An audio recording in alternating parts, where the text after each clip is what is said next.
meus amados, bem-vindos de volta a esse canal. Sejam muito bem-vindos. Se você ainda não é inscrito, se inscreve pra gente bater 1000 inscritos. E quando a gente bater 1000 inscritos, a gente vai ter uma entrevista com o meu marido, que é um pastor nada convencional. Nada do que você já viu, você vai ver nesse canal, aliás, não é mesmo? E mais uma coisa, eu tenho uma dica.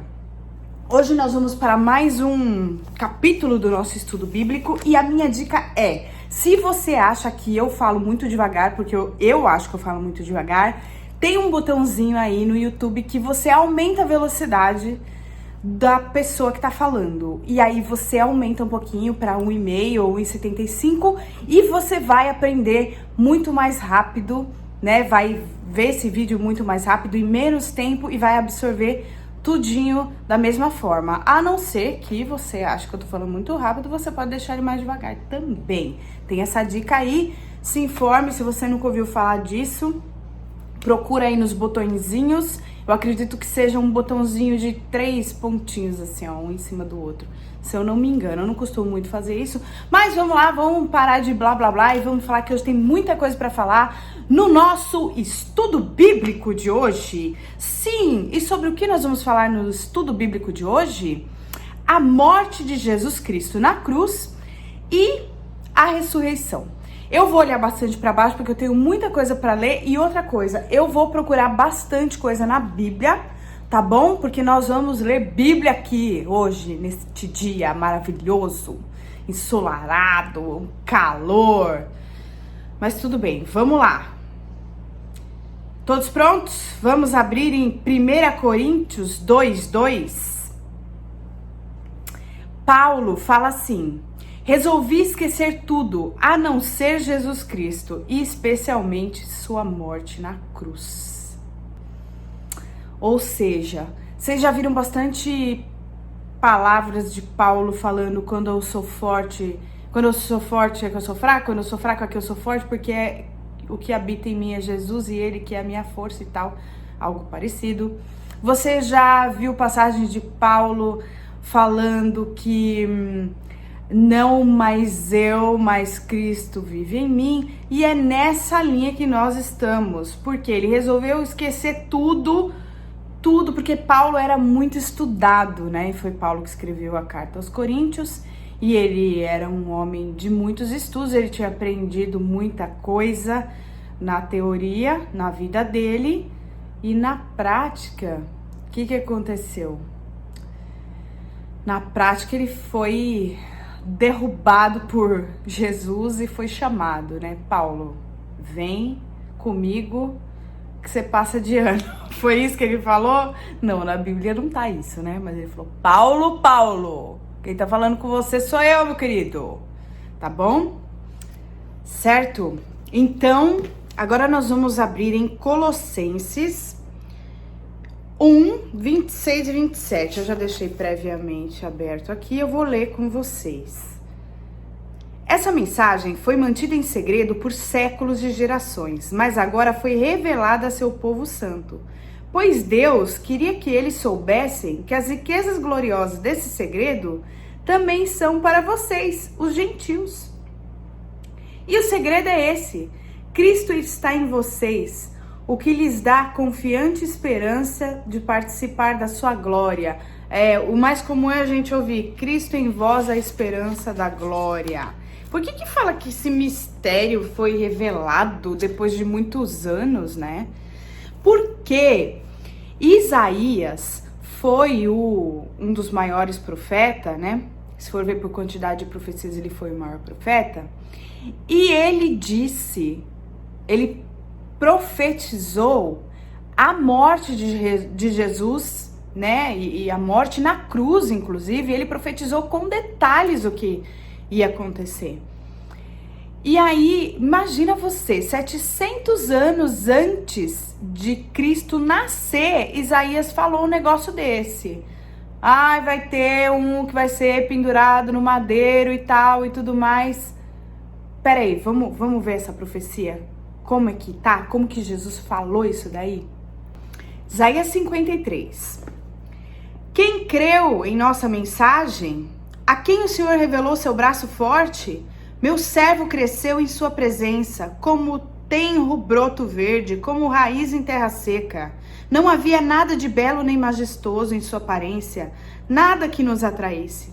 Foi desprezado e rejeitado, homem de dores, que conhece o sofrimento mais profundo. Demos as costas para ele e desviamos o olhar. Ele foi desprezado e não nos importamos. Apesar disso, foram as nossas enfermidades que ele tomou sobre si, e foram as nossas doenças que pesaram sobre ele. Pensamos que seu sofrimento era castigo de Deus, castigo por sua culpa, mas ele foi ferido por causa de nossa rebeldia e esmagado por causa de nossos pecados.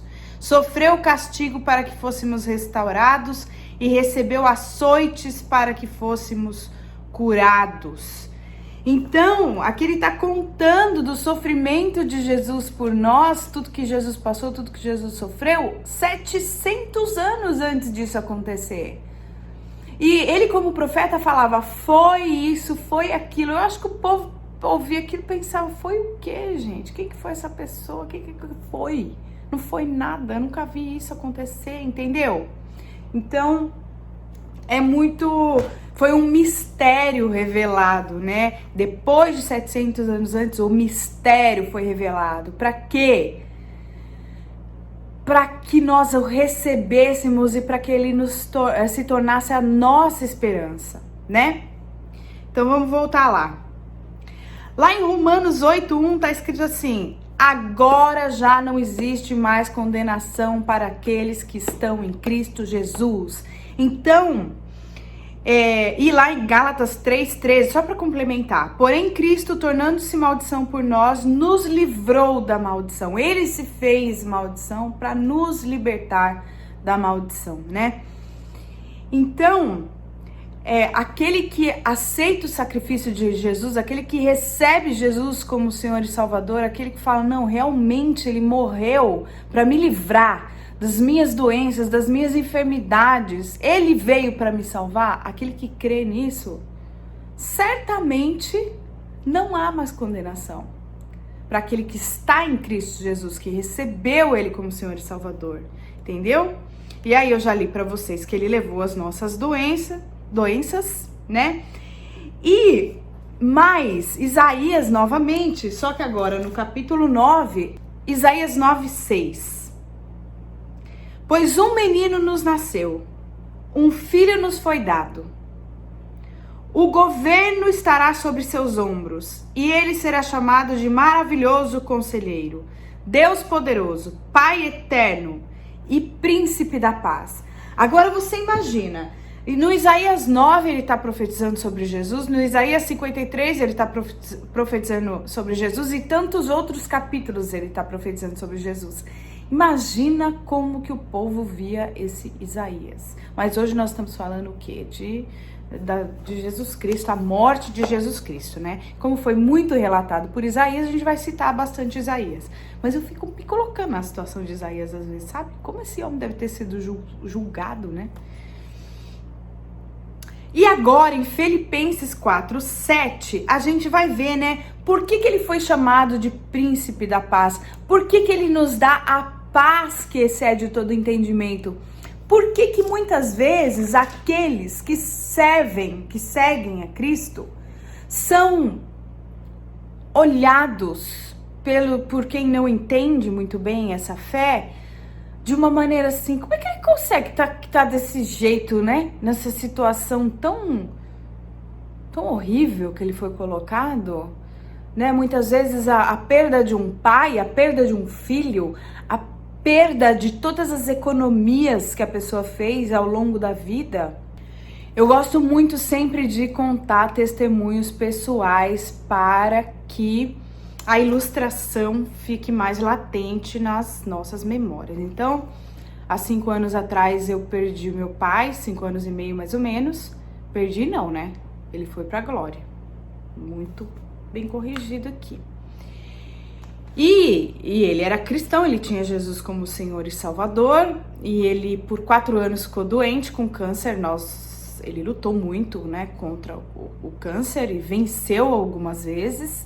Só que depois ele foi levado por Jesus. E ele mesmo falava, Senhor, pode me levar, já estou preparado e tal. E deu grandes testemunhos, as pessoas iam visitar, eles saíam de lá animadas e tudo mais. E aí, agora eu quero falar sobre o meu papel. Quando ele faleceu e no velório, assim, eu não fiquei descontrolada, não fiquei chorando, fiquei em paz. E com relação a toda essa história, desde o primeiro diagnóstico, eu fiquei muito em paz. Por quê? Porque eu sabia da salvação dele, porque eu sabia que a melhor coisa que eu poderia querer pro meu pai era a salvação. E eu tinha certeza absoluta que a cura divina nem sempre é a cura física. Deus nos quer com ele, né? Na maioria das vezes a cura é espiritual. Então, o ser humano muitas vezes não se conforma. Não, mas como assim? Um crente morreu de câncer, mas na Bíblia não fala que Jesus levou todas as nossas enfermidades? Como que um cristão pode aceitar uma coisa dessa? Não, você não tem que aceitar nenhum diagnóstico sobre você. Mas você tem que aceitar a vontade de Deus sobre você.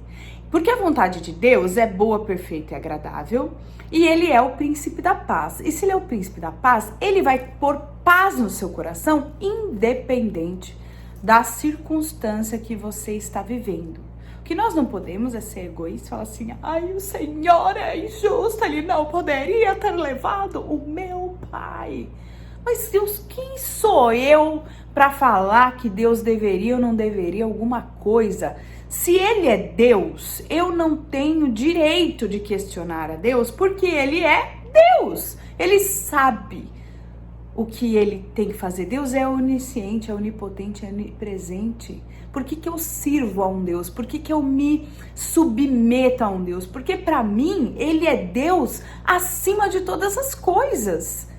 Ele determina todas as coisas na minha e na vida de quem se submete a ele. Entende? Eu não me sinto no direito de questionar a Deus. E quando eu vejo alguém questionando a Deus, eu fico pensando, meu Deus do céu, não sabe o que tá fazendo. Não tem noção de quem é Deus. Como pode? Mas, amém. Eu espero que eu tenha passado a mensagem de a grandeza de Deus e que ele de verdade é o príncipe da paz e é ele que dá para nós essa paz que excede todo entendimento, que mesmo no momento da perda de um ente querido, nós continuamos em paz. Eu queria ler com vocês lá Filipenses 4, 7, para selarmos, né, esse príncipe da paz. Então vocês experimentarão a paz de Deus, que excede todo entendimento e que guardará seu coração e sua mente em Cristo Jesus. É justamente o que eu estava falando. Foi Deus, foi Jesus, o príncipe da paz, que guardou a minha mente, porque eu não deixei entrar na minha mente pensamentos de derrota, pensamentos de aflição, pensamentos de dúvida, de incredulidade, porque o que eu poderia ter pensado, ai, agora, como que vai ser a minha mãe sozinha, uma viúva tão nova, não sei o quê. Eu poderia ter pensado um monte de porcaria, um monte de caraminhola, que só quem põe essa caraminhola pra gente é o inimigo das nossas almas, mas quem deixa essa caraminhola entrar ou não, somos nós. Então você decide o que vai entrar na sua mente ou não, entende? O que mais o sacrifício de Jesus nos traz, né? Ele recupera a autoridade perdida. Jesus fala assim, foi-me dada toda a autoridade no céu e na terra. E o que é essa autoridade perdida? Por causa do pecado de Adão, nós somos obrigados a lutar por aquilo que nós temos que comer, né? E a autoridade que Adão tinha sobre todas as coisas da terra, para vocês terem uma ideia, Adão colocou o nome nos bichos. Olha a autoridade que esse cara tinha. Se ele decidisse que vaca ia voar, ia ser um animal que voa, ele tinha posto o nome num passarinho de vaca. E aí a gente até hoje ia estar né, dessa forma aí, servindo a natureza. E Jesus, ele reconquistou a autoridade que foi perdida por Adão através do pecado. Então, Jesus veio nos resgatar do pecado, né, e da morte. E através do sacrifício de Jesus, nós recebemos a salvação eterna. Eu gostaria de dar uma dica para vocês. No livro de Efésios, no capítulo 2, do 1 ao 10, leiam, porque ele explica exatamente como é que funciona a salvação. Ele fala direitinho como você explicar a salvação para alguém e como você entender a salvação. Então, leia Efésios 2, para aí nesse momento, leia Efésios 2, depois continua esse vídeo, senão o vídeo vai ficar muito longo. Em Romanos 10, 9 e 10, tá escrito assim: se confessares com a sua boca que Jesus é Senhor e no seu coração creres que Ele morreu para te resgatar, né, para te dar a vida eterna, será salvo. Eu já citei isso em outro vídeo, então eu tô só relembrando aqui agora, tá? Deus, Jesus, né, o sacrifício de Jesus na cruz, ele fez uma religação do homem, né? Entre o homem e Jesus tem um abismo. Um abismo que é preenchido pela cruz de Jesus. E assim a palavra diz, isso não é dom de vós, é presente de Deus. Então ele nos entregou algo, né? E nós recebemos, nós abrimos esse presente se quisermos, né? Porque as pessoas têm o direito de não aceitar esse sacrifício e não viver uma vida de acordo com quem aceitou o sacrifício ou creu nele, né? É livre-arbítrio e nós já falamos no outro vídeo sobre isso. Então, por conta de nós termos recebido esse presente, sabe? Quando você recebe um presente que você queria muito, você não conta para as pessoas que você ama? Você não corre contar? Imagina, você ganhou uma coisa muito que você queria muito. Então você corre contar para as pessoas que você ama. E se você, por exemplo, você fica sabendo que por CPF o supermercado da sua cidade tá dando R$1.000 em compras por CPF. Você não vai ligar para todo mundo que você ama e você vai espalhar? Vai ter gente que vai pôr no grupo do WhatsApp, vai ter gente que vai pôr no Facebook. E assim é a morte de Jesus por nós, as boas novas, que conta pra gente o sacrifício que Jesus fez por nós para nos salvar, para nos dar uma vida eterna no céu e uma vida em abundância aqui na terra. Então, Jesus que pagou um alto preço, preço de sangue, e nós já vamos entrar nesse assunto, né, que sangue é moeda. Ele tem que ser propagado de uma maneira que você não pode se cansar de falar desse amor de Deus que entrou em você, fez morada no teu coração e que agora te dá uma condição de vida diferente da que você tinha antes de conhecer a verdade desse Deus. Lembrando você que não seja aquela pessoa inconveniente, chata, que fica tentando enfiar Jesus goela abaixo de todas as pessoas que você conhece. Você sabe que tem um dizer aí de um evangelista, que eu não vou lembrar o nome agora, que ele fala assim: pregue muito, se for necessário use palavras. O que ele quer dizer com isso? Que com as nossas atitudes nós devemos pregar o amor de Deus. Não é falando, falando e deixando as pessoas irritadas com a gente. Tá bom? Agora vamos falar sobre o sangue de Jesus. Então, vamos lá. Como eu citei há poucos segundos atrás, o sangue de Jesus é uma moeda. Talvez a moeda mais cara que você tenha ouvido falar até hoje, porque ele serviu para nos comprar, para nos resgatar, para nos redimir de todo pecado, de toda culpa, de toda acusação do inimigo. Eu vou convidar você a abrir a Bíblia em Levíticos 17:11. Pois a vida do corpo está no sangue. Eu lhes dei o sangue no altar para fazer expiação por vocês. É o sangue oferecido que faz a expiação em lugar de uma vida. Isso aí é Velho Testamento. E eu já vou explicar algumas coisas sobre isso. Agora vamos abrir em Romanos, no Novo Testamento, para que não fique nenhuma dúvida, nenhuma indagação. Romanos 3, do 10 ao 12, diz assim: como afirmam as Escrituras, ninguém é justo, nenhum sequer. Ninguém é sábio, ninguém busca Deus. Todos se desviaram, todos se tornaram inúteis. Ninguém faz o bem, nenhum sequer. E no próprio Romanos 3, do versículo 25 ao 26, está escrito assim: Deus apresentou Jesus como sacrifício pelo pecado, com o sangue que ele derramou, mostrando assim a sua justiça em favor dos que creem. Muito bem. Então,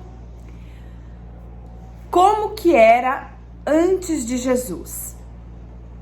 Os judeus, que eu não sei se vocês sabem, mas só tinha os judeus e os gentios. Quem não era judeu era gentil e vice-versa. Os judeus, que era o povo que servia a Deus, que acreditava que servia a Deus da melhor forma possível, da forma correta, eles tinham os sacerdotes e eles tinham o sumo sacerdote, o mais alto cargo lá. E uma vez por ano, eles faziam sacrifícios de animais por família para encobrir os pecados. E eles sacrificavam o animal e aspergia o sangue para que o pecado fosse encoberto. Muito bem. Jesus veio para retirar o pecado e não para cobrir.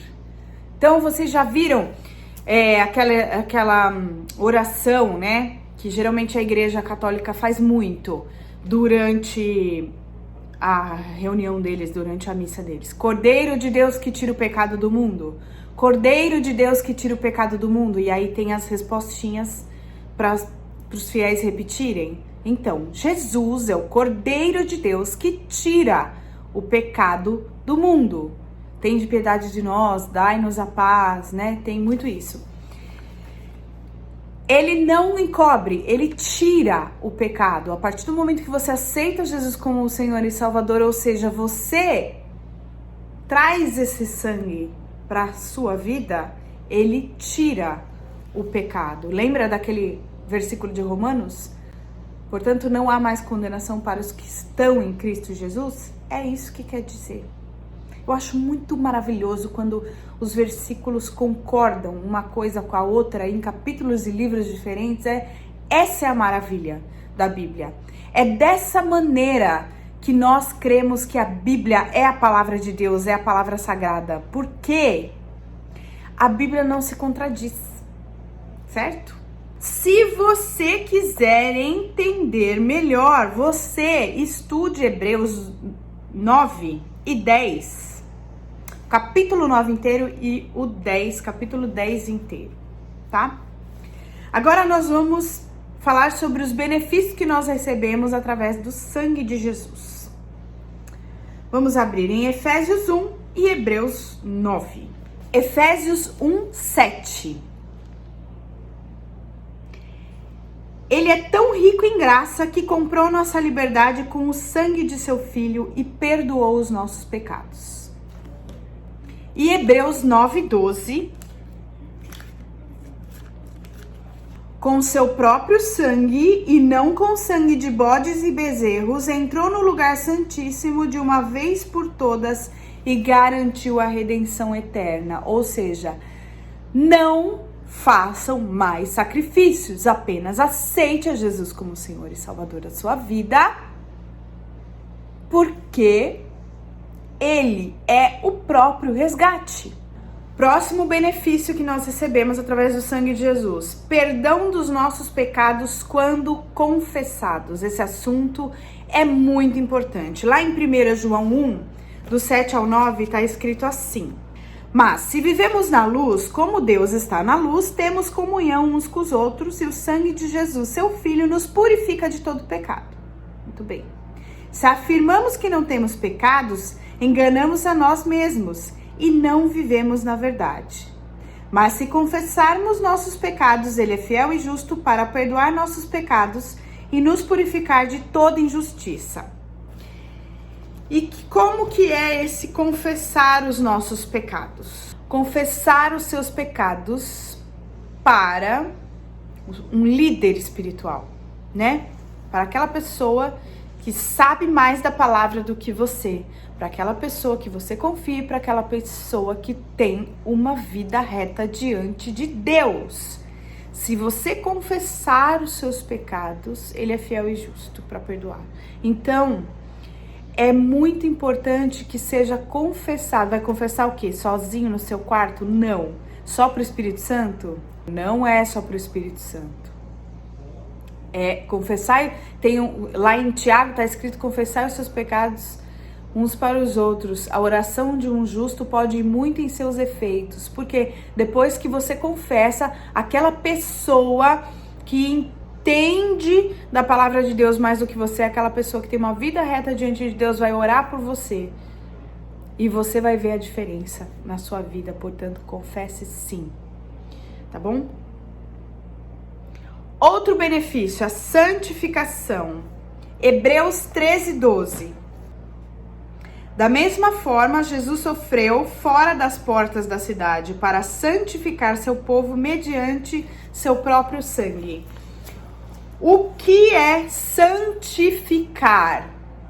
É separar. A palavra santo tem o significado de separado. Então, quando você confessa Jesus como Senhor e Salvador, o sangue dele te torna santo. O que é santo?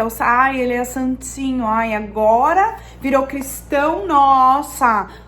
Tudo que ele fez. É isso que o povo quer falar. É isso que o povo vai falar. É isso que o povo vai apontar. Mas o santo, para quem entende do significado, é separado. Santo não é aquele que não comete pecado, é aquele que é separado. O justo não é aquele que é justo, que não faz nada de errado, é aquele que é justificado pelo sangue de Jesus, tá bom? Saibam disso. Outro benefício, a paz na consciência. Hebreus 9:14. Imaginem como o sangue de Cristo purificará nossa consciência das obras mortas, para que adoremos o Deus vivo.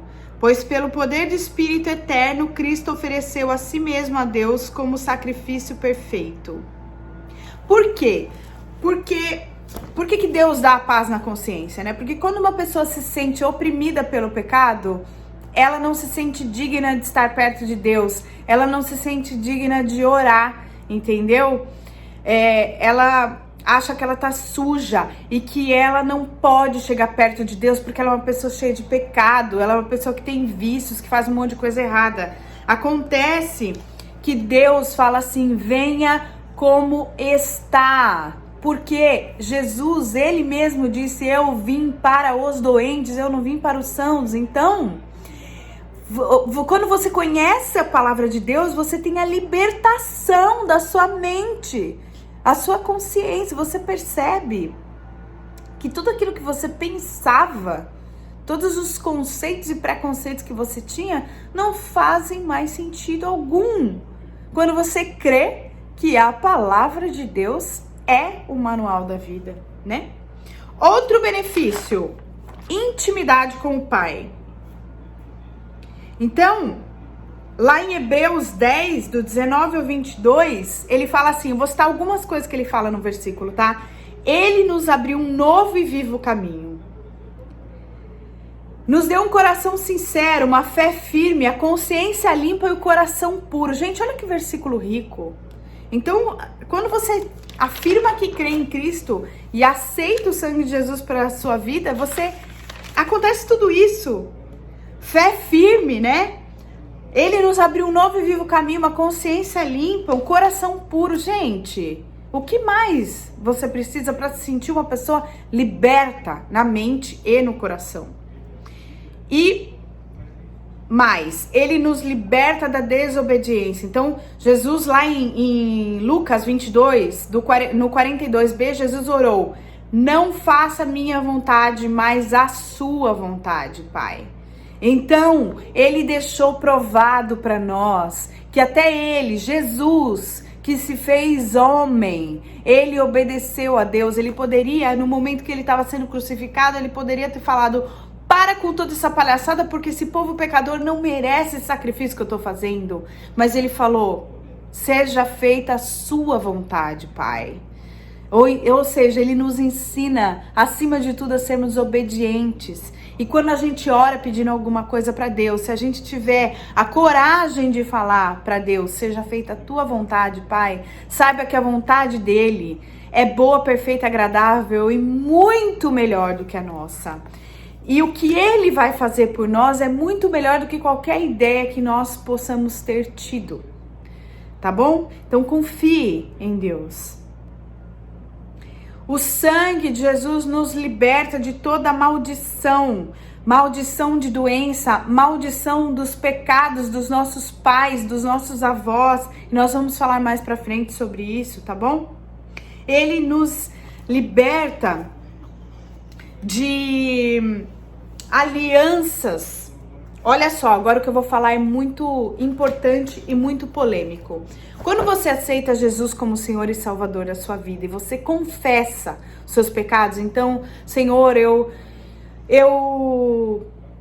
namorei tal pessoa, eu tive relação sexual com essa pessoa, eu fiz isso e eu fiz aquilo, eu me arrependo. Eu prometi para essa e para essa outra pessoa que eu seria tal e tal coisa na vida dela. Então foram alianças que você fez através de palavra. Mas se você teve relação sexual com alguma pessoa, você teve uma aliança de sangue. Porque quando existe o sexo, tem um derramamento de sangue. É por isso que quando a mulher perde a virgindade e o ímen se rompe, muitas vezes sai sangue. Nem todas as vezes, né? Porque tem uma outra espécie de ímen também que não sai sangue. Mas muitas vezes sai sangue. Existem alguns países que a cultura é mostrar o lençol sujo de sangue para provar, né, que a moça era virgem. Por que de tudo isso? Eu não quero entrar em polêmica nenhuma aqui, mas eu quero falar da palavra de Deus, que é o grande propósito desse canal.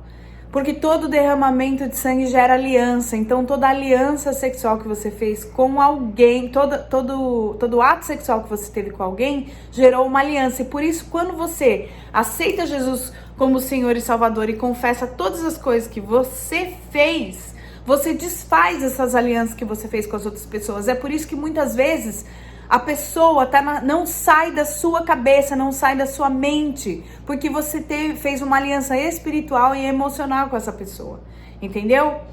Gera muita polêmica, gera dúvida. Se você tiver dúvida sobre esse assunto, coloca aqui embaixo, que eu vou responder para você. Não deixa a dúvida aí na sua cabeça, para que isso não coloque mais caraminhola na sua mente ainda, tá bom? Então agora vamos fazer uma oração de quebra de aliança? E você repete essa oração e eu desejo do fundo do meu coração que você seja convencido pelo Espírito Santo de que você verdadeiramente aceitou a Jesus e está liberto. Amém? Então vamos repetir? Senhor Deus e Pai, eu me coloco diante de Ti e eu quero Te receber como Senhor e Salvador da minha vida. Com isso confessar que eu andei por caminhos talvez que não tenham te agradado. Eu quero desfazer a partir de agora toda aliança sexual que eu tive com as pessoas que eu tive, toda aliança emocional, toda promessa que eu fiz. Eu cancelo tudo isso agora em nome de Jesus. Venha, Senhor, ser o centro da minha vida, em nome de Jesus. Amém. Eu espero que você tenha gostado desse vídeo, que esse vídeo tenha sido útil para você, que você compartilhe esse vídeo com as pessoas que você acredita que vão aproveitar esse vídeo, tá bom? Que você tenha um resto de semana maravilhoso aí. Conte comigo para te ajudar. É para isso que eu tô aqui. Foi esse propósito de vida que eu fiz com Deus e com esse canal também. dá seu like, inscreva-se no canal. Um grande beijo, Deus abençoe e até o próximo vídeo.